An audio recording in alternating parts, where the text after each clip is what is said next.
Phenomena is a 1985 Italian horror film directed by Dario Argento, starring Jennifer Connelly, Daria Nicolodi, and Donald Pleasance.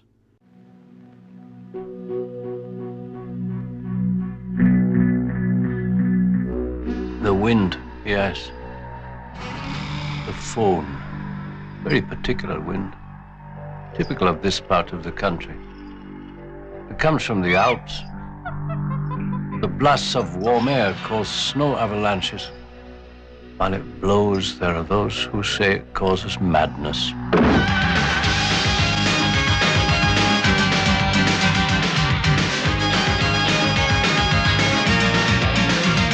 Welcome back to the Cult of Films. I'm John, the host, and once again, I'm joined by Stefan, aka Just Daggers, and Crispy Ruppert from Bad Movie Night. Look at those moves. It's a phenomenon that we're all here together. I channeled you all from the beyond to talk about a Dario Argento film. And Chris, this is not something that is very different for you, because you and AJ from Bad Movie Night do talk about Giallo films quite a bit, and Dario Argento has been known to direct a Giallo film from time to time. Mm-hmm. This movie certainly has Giallo aspects. So, more on that later. You guys did not talk about Phenomena. Did not talk about Phenomena. No. And maybe we did. I don't remember. I've made a lot of videos. Chris he's making a video right now that's not the video that you're watching. So I'm a multitasker. And Daggers, you have never seen this movie. I had never seen this one. No. This? First time. And I'm honestly surprised, because Jennifer Connelly, like that's firmly in my wheelhouse. Like I'd never even heard of this movie before. Hey, that's my girlfriend. I would like to go before Stefan, because Sure. I know Stefan a little bit, and I know he has issues with plots.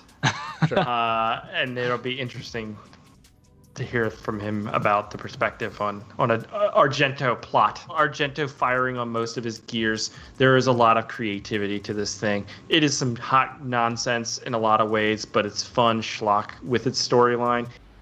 I am not crazy, schizophrenic, epileptic, or stoned. You got Jennifer Connelly. Like, this is around the time she made fucking Labyrinth, I think. She's real young. She was 15 years old, and this was a year before Labyrinth. Okay, but you got a movie with some Giallo aspects, some cool lighting. You got Donald Pleasance. You got fucking Iron Maiden coming in. There's bugs everywhere, and a monkey stabs ladies by the end. What's not to like here, John? Yeah. I don't know. Let's ask Stefan, what is there not to like about Phenomena? So abstractly, if you were to mention just a few things in this movie, or really any things about this movie at random, I'd be like, that sounds like the best fucking movie ever made. But as Chris said, the script issues I will have is that this movie does not string those cool things together in any sensical way at all. Like even just from the jump, I don't even know why it starts that way, and like, we can go into that in a little bit. But yeah. I need to be asking questions that I'm not sure if anyone is capable to answer. Sure. How familiar are you with Giallos? Filthy, slimy pervert.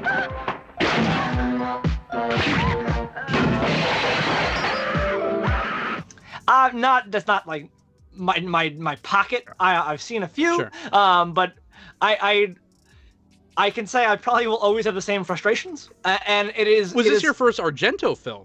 No, I don't believe so. Okay. This though, it's just that for having such cool things and these characters that I know and love, or I should say actors that I know and love from other things, it's a surprise that I hadn't seen it, and it's just such a weird movie for them to be in. I don't have a lot of like good non-spoilery points to bring up. Just that the plot doesn't make sense even from things like we establish in the plot. John, what do you think about the movie? I love Italian horror. I love Giallo. It is definitely a completely different thing from Western horror. It is its own regional thing. This is the least Dario Argento film out there. This is his favorite film that he's ever made, and it's also my favorite film that he's ever made. I love when he's just going for it. I love his traditional take on the genre. He's one of the godfathers of the Giallo genre, the black glove killer. But this was him stepping out of his pocket. It sags and it drags. Probably could be a little bit trimmed, but that's looking at it from my Western eyes. I think I like the room that it gives you to really kind of immerse yourself, because this is a very lo-fi, very moody type film. There's the influences there. I mean, the opening sequence has a lot of Giallo influences, especially with like being stabbed in the hand and all that shit. But the movie goes in a way more ambitious and weird way. It's like the Suspiria aspect is there. Do you know what I mean? Like a lot of similarities between plot-ish stuff going on here and where the movie goes with Suspiria. So it definitely gets off the Giallo aspect, but it pulls a lot of the filmmaking of Giallos into this with the creative camera work and the lighting and stuff like that. But what's weird is most of those Giallos that Argento is known for, you know, your Deep Reds, your Tenebres and stuff like that, are like these Italian actors. Not all of them, but it was weird to bring in Jennifer Connelly and Donald Pleasance, who were... Maybe Jennifer Connelly wasn't super as well known back then, but Donald Pleasance certainly was. I study insects. Really? Do insects interest you? Yeah, a lot. And put it in Sweden. And put it in Sweden. You have the opening scene with the Swiss Alps or whatever in the background. There's a huge wide shot. It's cool. It's just this weird amalgamation going on here. And then when you have like a monkey running around, stabbing people by the end. Yeah. There's fucking bugs and she's talking to insects and but then you have the moments, the Argento fetishization of the murders and stuff. I don't know. It's really creative. It's really weird. It's the plot though. But a lot of Giallos are like, what the fuck's going on? And then the last 15 minutes are like, oh, this is this and this and this. And you're like, okay, I didn't care because the journey was really interesting. It's more interpretive. Yeah. And that's just the Giallo franchise or genre in general. And to Stefan's point, I 100% agree. This is 8 different movies in one, and they're not connected well at all. This is girl that talks to bugs, black glove killer, traditional Giallo. And then there's like a haunted house at the end. So there's like... from point A to F to R minor, and none of it gels, but it gels perfectly. Because it doesn't. It's just a series of weirdness. Why does she have to eat baby food? How is it? Like cat food? You know, it's just like all these decisions, right? But there's a consistent style though throughout the whole. Yeah, if you're gonna be fucking weird, be a total weirdo throughout, and if you're consistent with your creepiness and your weirdness, and this one was, I don't know.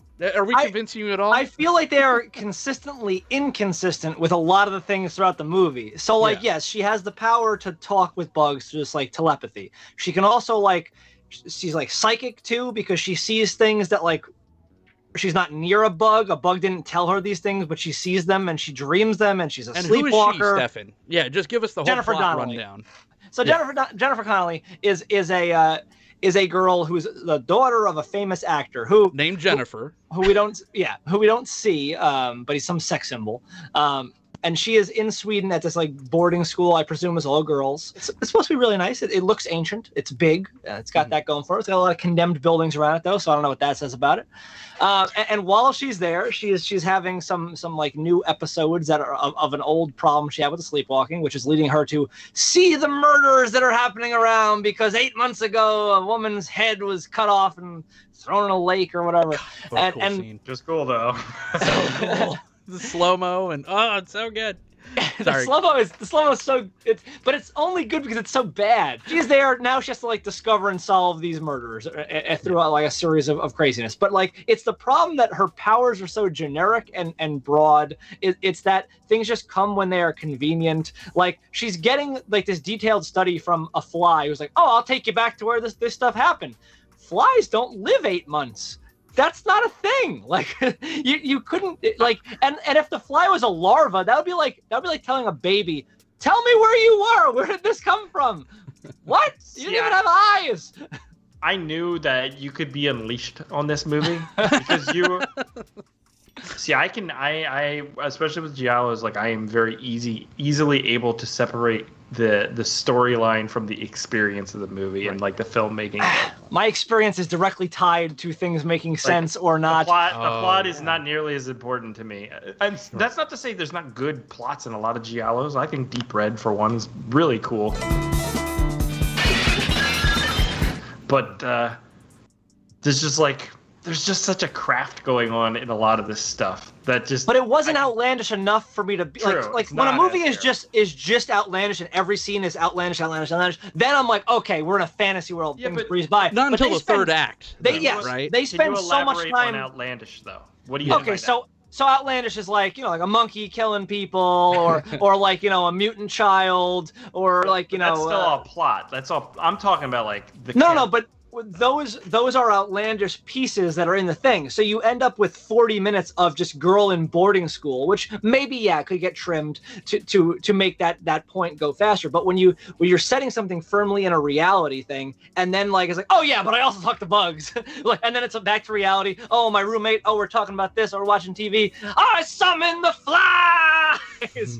Like these are things that they're too spaced out. If it was like and things were happening, I'd be like, oh, okay, it's one outlandish thing after another. This is like Bill and Ted's, you know, like, but this is not that. This is like, again, it's a mix, an amalgamation of so many different genres here, and like we're spoiling things now. So the movie opens. The movie opens with this girl, and she misses a bus. And I'm like, where the fuck did you come from to get on that bus? She's a Dutch tourist. Yes. Okay, so that was a tour bus that they were taking a pee break? Yeah, sure. Okay. They said that the bus stopped at a bunch of different tourist traps. So the bus then goes like you know, half a mile on the road and directly curves right back. If she would have walked 7 feet this way, she could have been in front of the bus. But instead she's like, what, Edgar? Or whatever the fuck she says. You saw the wind, and they all talked about the wind the whole time. It's the wind that comes off the Alps. It's the Transylvania of Sweden. It makes people mad. Maybe it directed her. This one girl could talk to fucking bugs. Why can't you know? Stretches. The things you are talking about, though, to me, are still plot. There is creativeness to the camera work and stuff. Again, I won't say there's not creative, aspects to the camera shots. But that's what I enjoyed, is like the experimental nature of it.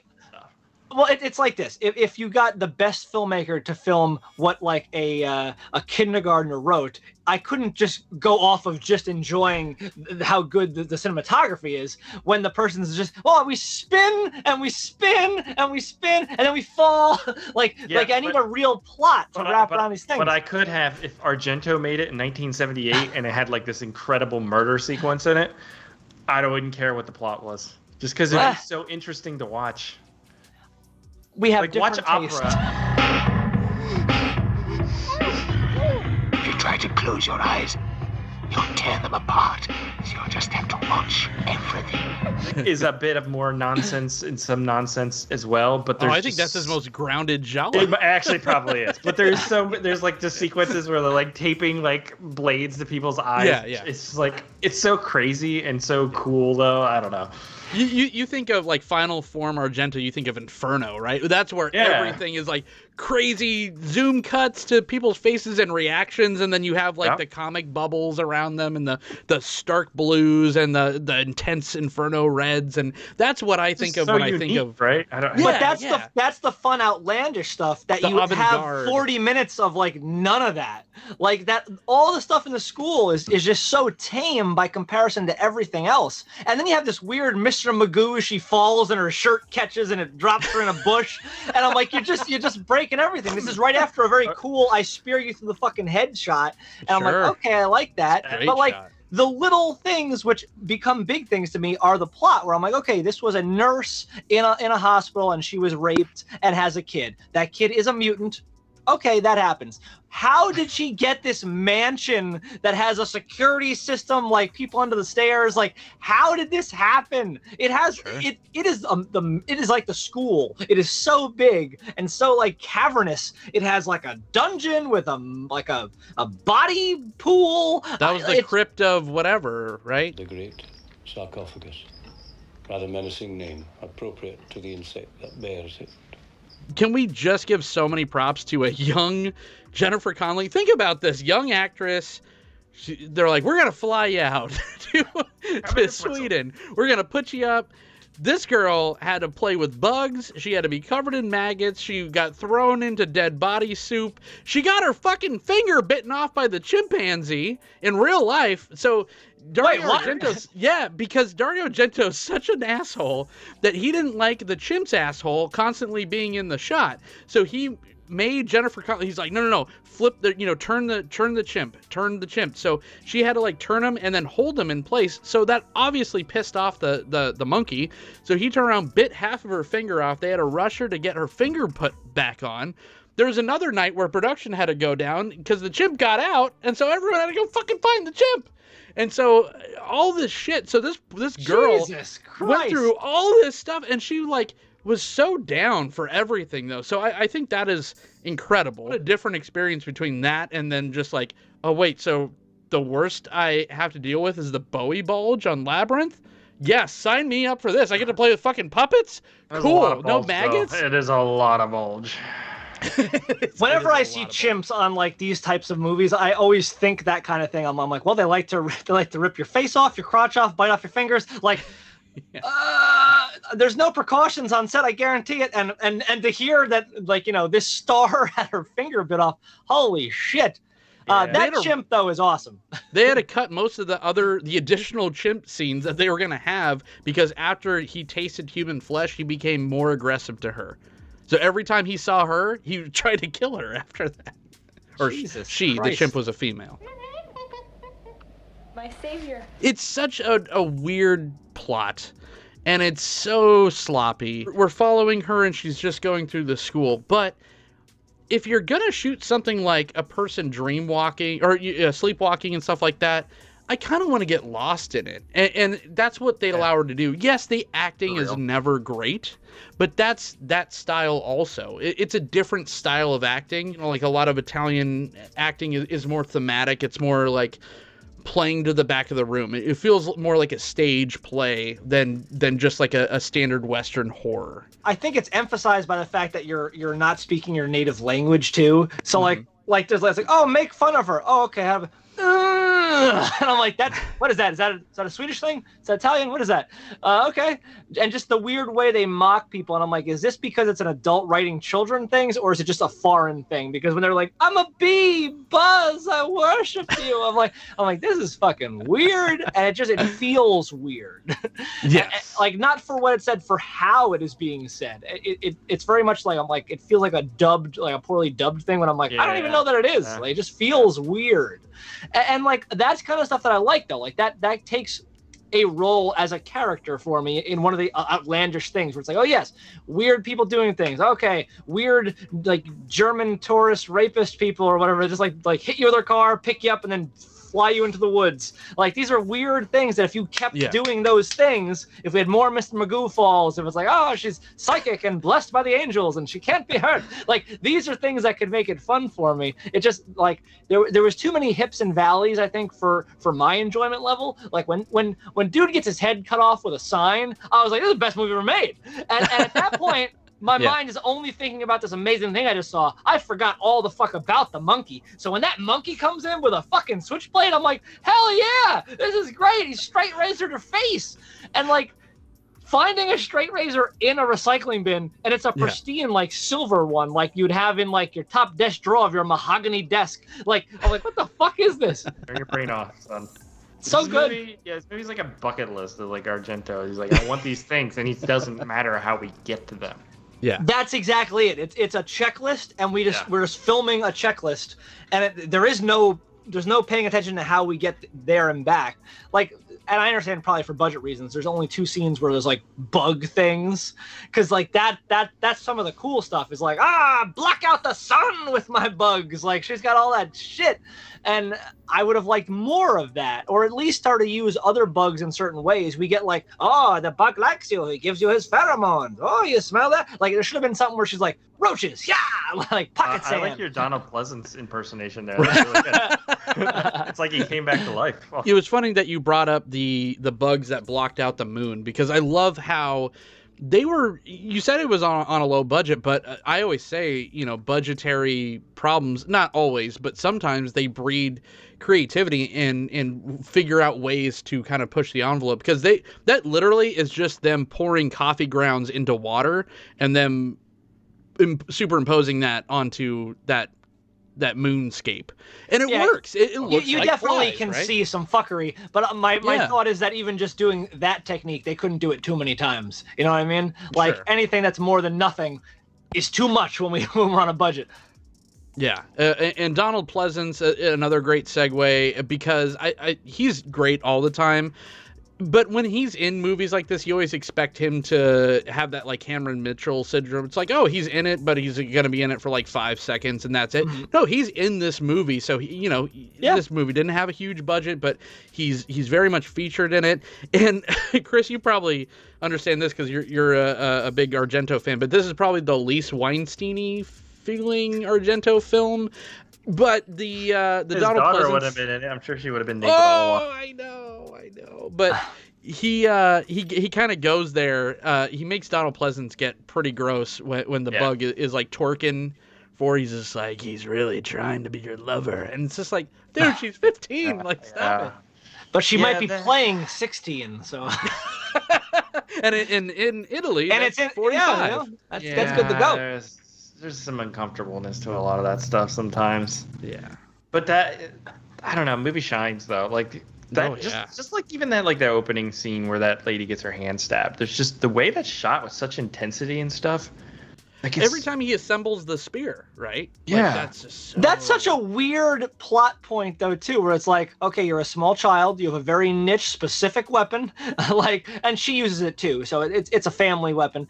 But it's like a weird, what is it? It's like a cane that then has an unscrew part that then turns into like a knife at the end, like almost like a knight's halberd or whatever that thing's called, like, or that like samurai stick sword. Like it's such a weird weapon, and it's cool. Don't get me wrong, and like it's important to have something iconic for your bad guy, but when you think about who your bad guy is, it's like, well, it's a nurse and a small child.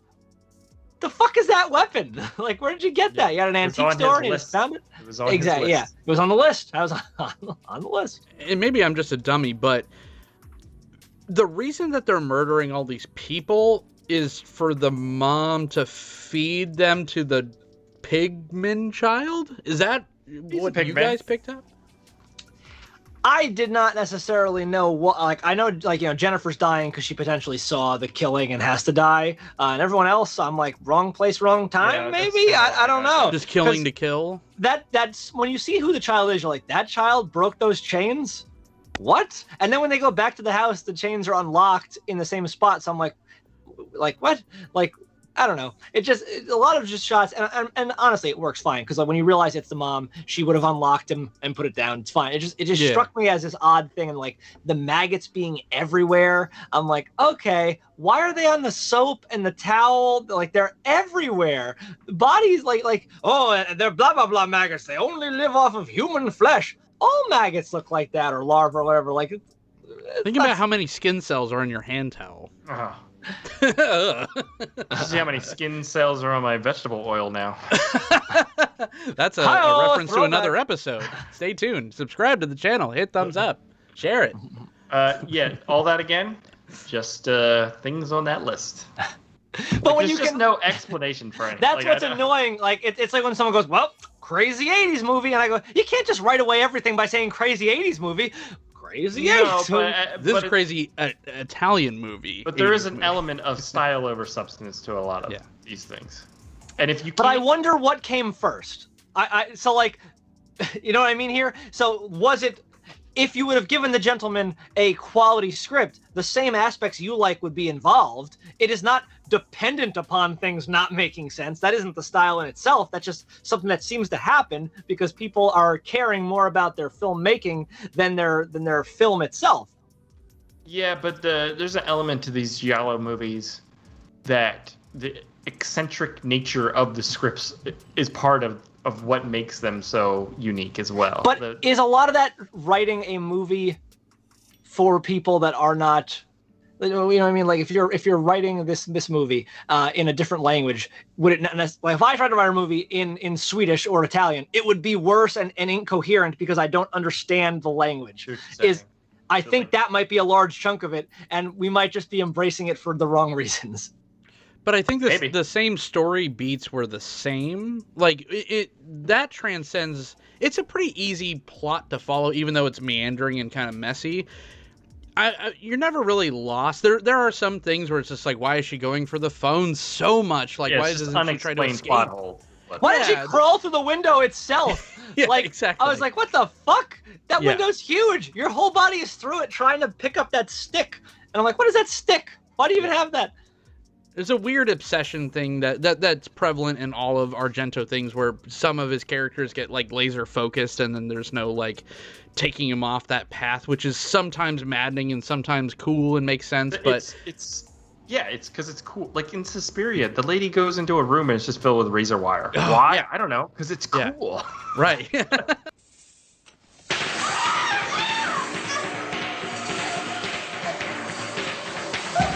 Sense, but it's cool. Speaking of not making sense, and you mentioned laser focus, he points a red laser to get the monkey to pick things up. And at one point he goes, "Oh, you must be cold. My old assistant has a coat. It's upstairs. Here." And he points the laser at the stairs, and somehow the monkey knows to get the coat with her?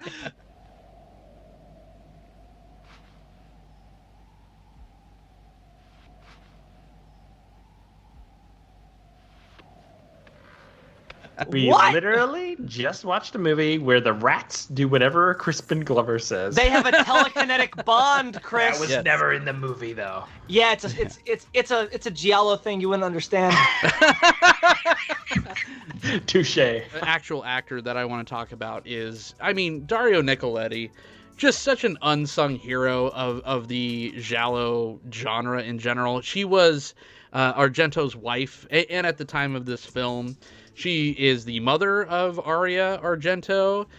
To me, she's just so fun. She's just like what encapsulates that kind of movie's performance. She's like the Italian Mink Stole. Why don't you call your insects? Go on! Call! I recognize her from like a lot of Argento's earlier works as well. I think she's in opera too, right? She's in opera. I'm pretty sure she's in Tenebrae. I'm pretty sure she's in Suspiria. Yeah, she's in Deep Red for sure too. Yeah, she's great. Yeah, real star of this film though. Monkey. All the props no, not the monkey. Fuck the monkey. all the props. How to the dare monkey. you, sir? There you go. Iron Maiden and Goblin. Oh my god, the soundtrack is fucking ridiculous on this movie. It's so fucking loud. It doesn't match what's happening. I know. They're always so loud. Yeah, it's great. Like, Isn't stupid that fun, loud, because the movie is whispering by comparison. I'm on like 50 trying to hear, and all of a sudden it's like, I don't know what that is, like techno whatever during a really slow scene. It's like, I'm like, I'm deaf. Chris pointed this out too, where I thought you might have a take issue with some of the scenes where she's just like walking through the courtyard or going through like a living room or whatever, but to the beat of this like Castlevania thrash punk synth, it's just such a fun, weird take and such a mash that like juxtaposition that works so well. It's just like, okay, what we're visually looking at might be uninteresting, I guess, but at least we have some fucking kick-ass shreds.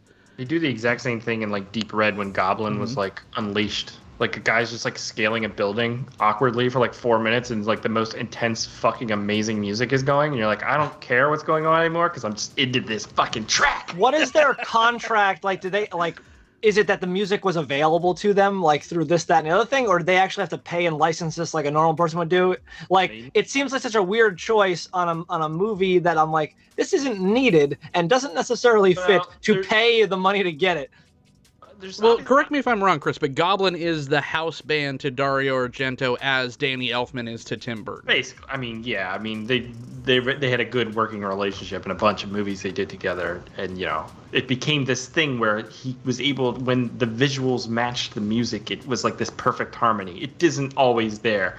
But what's weird about this movie is when he starts bringing in like Maiden and shit. That's really what I mean here. And it's like, he's trying to appeal, or maybe he's interested in like this American media more because he's pulling in Donald Pleasance and Jennifer Connelly and stuff. So there's obviously some sort of marriage going on there as well. I expected some funny story like, oh, they're both owned by the blah blah, or his manager is that guy's cousin. Like some fucking weeks, I'm like, this is such a weird pull, and like.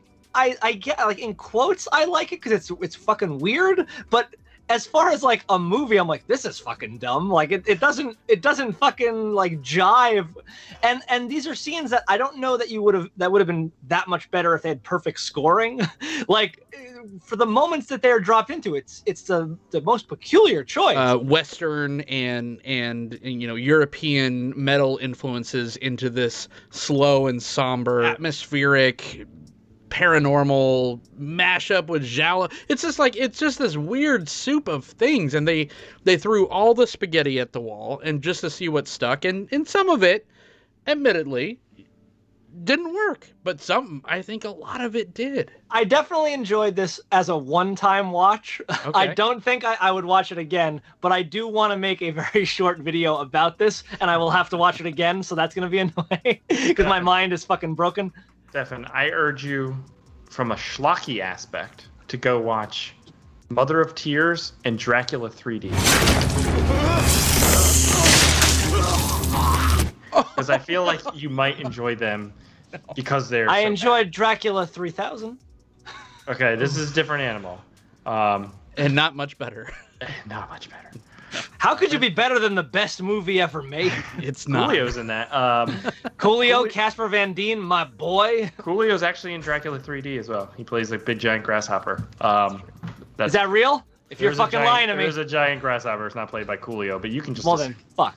But his daughter is in it, and she gets naked a lot in that movie, which is just, why does he do that? I know. Well, is that the sincerest form of flattery there? At least that was just nudity, and that wasn't full-on rape, like in some other Argento films. That's true. Yeah, and their method, right, is interesting as well. I'll check them out. No, don't. He's fucking with you like you did Dracula. No, I think he might like them because they're bad, like in a fun way. Mother of Tears was the worst payoff to a very promising trilogy. Because that's the third installment of the Suspiria, right? Yeah, Inferno and all that. Those two movies just fucked so hard, and then they gave us Mother of Tears, and I think the best movie making years for Dario Argento are behind him. Oh yeah, for sure. And they have been for probably what decades, 3 decades. Yeah. I mean, Opera was 95 or something like that, and I never saw that Giallo one he made with. Yeah, it's not much after that. Like, I just think if this was a little bit more, if it was worse, it would be better. Yeah. Or that's why I'm recommending Mother of Tears to you. Well, because this half of this movie seems like a legitimate movie of the time, where it's like, I was like, oh, what am I watching? Like Watcher in the Woods or something? Like this has like a vibe and a look to it, and then it's this outlandish schlock fest the other half, and I'm like, well, I love that. I would love more of that. Or even if this was a cohesive thing and just kept that longer and strung together. It just fell for me just by being just in these two camps. But I both camps are good if they were separate. Sure. You said that it ended in a fun, on a high note for you, right? Oh yeah, the last 10 minutes are fucking amazing. Yeah. The 3 best parts in the whole film are in like ka ka ka, like I'm just being rapid fired with amazing things. When that fucking monkey popped out, I had completely forgot the monkey was in play. I forgot he found a knife. I was just like, oh yeah, we're not, and because I wouldn't even have put it past this movie to just never see him again. Be like, oh yeah, he was wandering the woods to forever live his life. He's got a knife now. He'll be happy. And then, bam! Yeah! the monkey's fucking just like rubbing a knife on her face. Yeah, and slowly. he's doing that. It's actually happening. The monkey has a dull knife, but a knife. He's oh my god, it's so good. Like that. I completely recommend the movie just for like I can't not recommend the movie. The movie gets 2 thumbs up for sure for having that decapitation, which is the 1, and then the 2 is the monkey, and that punch knocked me the fuck out. John, you know what I just heard? What? We got him. We got him. It's just the one thing. Whatever. One of these. Oh no, I'm in. Believe me. Like it was and if that stuff would have been in the beginning, it would have been such a different, it would have been an uphill road. But because it took me on this journey and then hit me at the end where it's like, okay, we got mutants and monkeys and fucking crazy ladies and houses with traps and shit. I'm like, oh, okay. So we got to where we had to be. The young actress heiress that could talk to and could cuddle bees wasn't enough for you, is what I'm hearing. It totally, that would be enough for me if that was actually a concept that they played up. But that just seemed like they're like, we need a way for her to find the house. Maybe she talks to bugs. like that's like what it almost amounted to. And yes, we get like 2 like, you know, actual like bug attack scenes. Yeah. But like one of them, I'm like, well, what was that? They just got on the windows? All right, you passed out. Fuck was that? This movie has nothing if it doesn't have great payoffs. For the monkey finding the switchblade, like you said, and for the bugs, what a good fatality at the end. So yes, that would be the third like of the 3 best moments is the bugs attacking that lady and like, or no, I'm sorry, the child rather, and the child just like rubs his face and like rips all his skin off. I'm like, what were these bugs doing? And my only thought is that they were all spitting on him, some sort of an acid, because that's not bites. That's not what that would be. And his eyes are out. He's like in the water. And they say when you lose one sense, your other ones are enhanced, and that's how he was able to grab her totally blind in the water. Oh, and she was underwater for a realistic amount of time. I like to do that hold the breath thing whenever they do something. I'm like, could I do this? And I could survive. Just so you know. Did you have any problems with the amount of gasoline that seemingly erupted from that boat?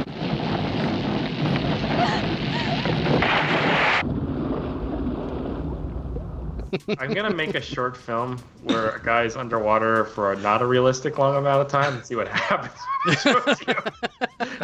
You're like, oh, I literally died during that. Which Mission Impossible was that when he's underwater for like 8 minutes? I was like, I don't think I need to ask you, Chris, if you'd recommend Phenomena, but who would you recommend it for? Well, I would recommend Phenomena to any person ever in existence, but also I would recommend the John Travolta classic Phenomenon as well. Which I almost watched thinking it was a typo. Touched my heart, I'll tell you what. What? Yeah, no, I love this movie. It's not for everyone. It's weird. It's out there. There's like I said, there's some style over substance in a lot of Argento stuff. Yeah. But there is payoffs, even for just like a horror, you know, like I don't care about filmmaking. I don't care about the craft. I just like kills. Argento does that as well. So there's that stuff in there. But it's going to be more of a slog for you if you can't get invested in the craft going on, I guess. Goblin and, you know, Motorhead and everybody, it fixes those lulls for me. I am tickled to death from minute 1 to almost 2 hours in. And the American version cut out 20 minutes from the runtime, and it's not even called Phenomena, it's called The Creepers, and it had a way better poster. Did you see the poster? It did have a good poster. That poster is fucking amazing. Sure. I love this movie, but it also falls in the very strange and very specific, I don't know, bin or bucket for me of it's a great movie that I don't recommend to anyone. Because I get all the things that Stefan is saying, but unless I know that you're kind of like you're down for like Italian films and like Argento and all that and Giallo, then okay, we'll talk about it. But I totally see why the issues people have with this film, but I personally love it. It's one of my like top 100 films. Have you seen the American version by any chance? I have not. Chris? I'm very curious what they cut out, because like it's not like it's overly like gory or sexualized or anything that I'm like, to cut 20 minutes out, where might that be? And if it was the part like some of the stars that I didn't like as much, that might be a better film. I don't know. Yeah. Yeah, maybe. They probably cut out the Magoo part. That is our thoughts on Phenomena from 1985. The Dario Argento banger. Where can everyone find you guys? Thank you. Oh, first off, thank you guys for joining me. Crispin? Oh, you're going by Crispin these days, right? Crispin Ruppert? Crispin. No, yeah, I'm Chris. You can find me at Bad Movie Night. Just search it on YouTube. Okay. And Mr. the Stefan.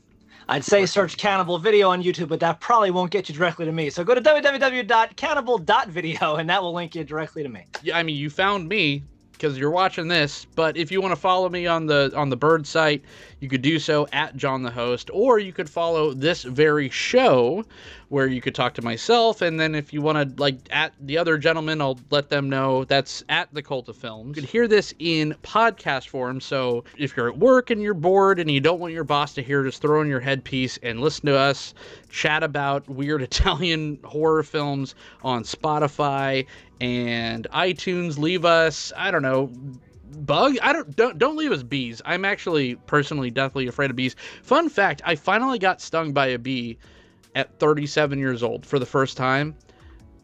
It's still pretty terrifying. Did you like it though? Like a little bit?